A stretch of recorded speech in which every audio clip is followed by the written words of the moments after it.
مجلسوں کے درمیان کئی باتیں ہم کر جاتے ہیں، لیکن ظاہر خطابت میں کئی باتیں آدمی کرتا ہے اور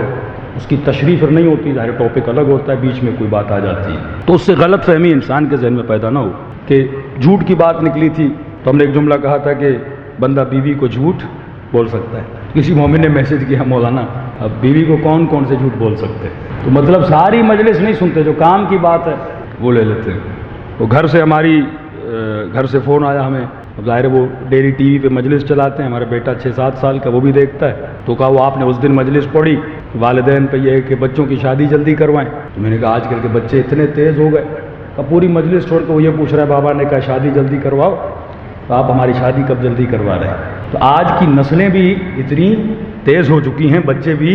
اتنے تیز ہو چکے ہیں۔ یہ نبی خدا کی حدیث ہے کہ چند جگہوں پہ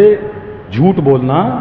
جائز ہے، جان بچانے کے لیے، کسی کی جان بچانے کے لیے، دو مومنوں میں صلح کرانے کے لیے، جیسے غیبت حرام ہے، اشد من الزنا ہے،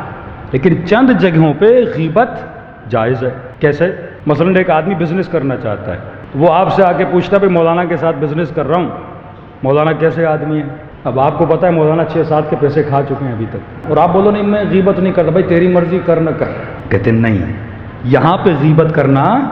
جائز ہے، ایک آدمی کو نقصان سے بچا رہے ہو۔ ایک آدمی آپ سے کہتا ہے میں بیٹی کی شادی کروا رہا ہوں،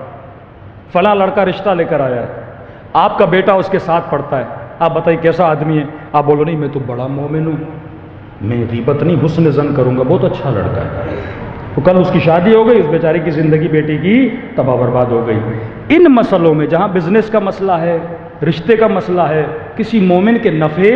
نقصان کا مسئلہ ہے، ایک بندہ سفر پہ جا رہا ہے، آپ سے پوچھتا ہے ڈرائیور کیسا ہے بھائی، آپ بولتے نہیں میں غیبت نہیں کرتا، آپ پہلے جا چکے ہیں، اس کو راستے میں نیند آ گئی اور گاڑی کلٹی ہو گئی،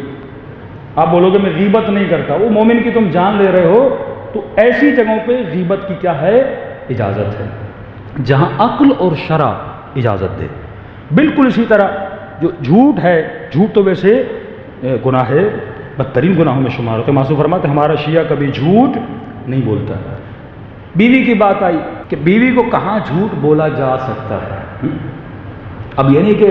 مولانا نے بول دیا جھوٹ جائز ہے تو اب ڈیلی گھر پہ جاؤ تو جھوٹ ہی بولتے رہو، وہ دیر کر کے کیوں آئے جھوٹ بول دو، میٹنگ میں تھا، آج دیر کر کے کیوں آئے مجلس میں تھا، پھر دیر کر کے کیوں آئے دعائے کمیل میں تھا، بعد میں پتہ چلے دوستوں کے ساتھ بندہ گھومنے گیا تھا،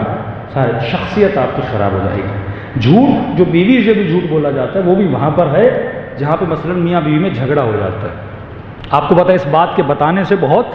ہنگامہ کھڑا ہو جائے گا، وہاں پہ آدمی کیا کر لیتا ہے، نیت اصلاح سے جھوٹ بول لیتا ہے۔ دوسری کہاں پہ جھوٹ بولا جا سکتا ہے؟ چھٹے امام جعفر صادق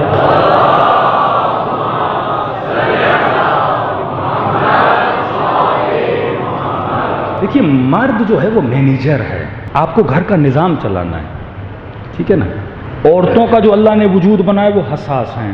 ایموشنل بہت زیادہ ہیں، مثلاً آپ کو یاد نہیں ہوگا جس دن شادی ہوئی تھی آپ نے کیا پہنا تھا، کس کو کیا دیا تھا، اس رات کیا بولا تھا، آپ کو یاد نہیں۔ مرد کا ذہن کلی ہوتا ہے، کلیات کو یاد ہے، جرنل چیزیں سے یاد ہوتی ہیں، لیکن چھوٹی چھوٹی چیزیں سے یاد ہوتی ہیں۔ صلوات پڑھیں محمد و آل محمد۔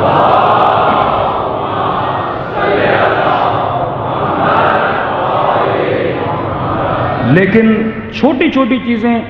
خواتین کو یاد رہ جاتی ہیں، ادھر آپ کو یاد نہیں ہوگا کہ 10 سال پہلے کیا ہوا تھا شادی میں، لیکن خواتین سے پوچھیں گے انہیں چھوٹی چھوٹی چیزیں یاد رہ جاتی ہیں۔ اب امام کے پاس ایک شخص آیا، کہنے لگا کہ مولا میری بیوی اکثر مجھ سے ناراض رہتی ہے، تو امام نے کہا آج تک تو نے اسے کوئی گفٹ ہدیہ لے کر دیا؟ نہیں بولا۔ کہا آج تک یہ بولا ہے کہ تم اسے پسند کرتے ہو؟ اب مرد کیسے بولے یہ جملہ، اور یہاں تک امام نے بول دیا، اور وہ تھوڑا امام سے کئی ایسے اصحاب تھے، فرماتے کچھ ایسے لوگ تھے جو ایسے جملے بولتے تھے کہ اہل بیت کے چہرے پہ مسکراہٹ آ جاتی تھی، تو اس نے کہا کہ مولا اگر پسند نہ ہو تو امام نے کہا یہاں جھوٹ بولنا جائز ہے، اگر کوئی پسند نہیں بھی ہے اگلے بندے کے دل کو خوش کرنے کے لیے بولنے میں کوئی حرج نہیں ہے، تو ہر شے میں بیویوں سے جھوٹ نہ بولا کریں، جہاں پہ مصالحت بندے کی ہو جاتی ہے، فتنوں سے بچا جاتا ہے، جھگڑوں سے بچا جاتا ہے، تو وہاں انسان بول سکتا ہے۔ صلوات پڑھیں محمد و آل محمد۔